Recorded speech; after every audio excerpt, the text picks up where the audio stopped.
চলতি সপ্তাহেই রেশন দুর্নীতিকাণ্ডে 100 পাতার বেশি চার্জশিট জমা করেছে ইডি।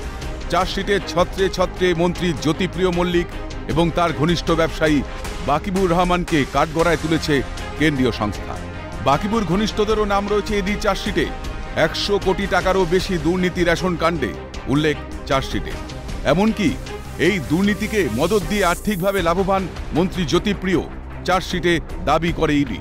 তার প্রশ্রয়ে বেড়েছেন মিল মালিক বাকিবুর রহমান, এমনটাই বলছে চার্জশিট। এবার রেশন বন্টন দুর্নীতি মামলায় প্রেস বিজ্ঞপ্তি জারি ইডির। প্রেস বিজ্ঞপ্তিতেও চাঞ্চল্যকর তথ্য ইডির হাতে। অভিযোগ, রেশন দুর্নীতির টাকা সরাতে মন্ত্রী জ্যোতিপ্রিয় মল্লিক তার স্ত্রী এবং মেয়ের নামে টার্ম ডিপোজিট খুলেছিলেন। প্রায় 58টি ব্যাংক অ্যাকাউন্ট খোলা হয়েছিল। অ্যাকাউন্টে 2,89,00,000 টাকা রাখা হয়েছিল। এই টাকা বাজেয়াপ্ত করেছে ইডি।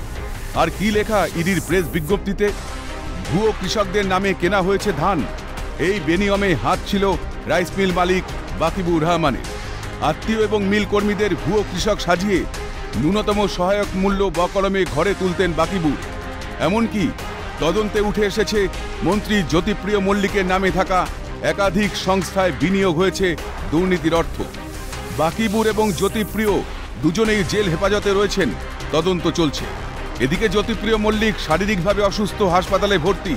যদি আদালত প্রয়োজন মনে করে তাহলে জ্যোতিপ্রিয় মল্লিকের ভার্চুয়াল মাধ্যমে হাজিরা হবে, নতুবা নয়। জ্যোতিপ্রিয় মল্লিককে আদালতে ফের 2রা ফেব্রুয়ারি 2024-এ তোলা হবে। পাশাপাশি বৃহস্পতিবার জেলের তরফে মেডিকেল রিপোর্ট জমা পড়ল আদালতে। ক্যালকাটা নিউজ।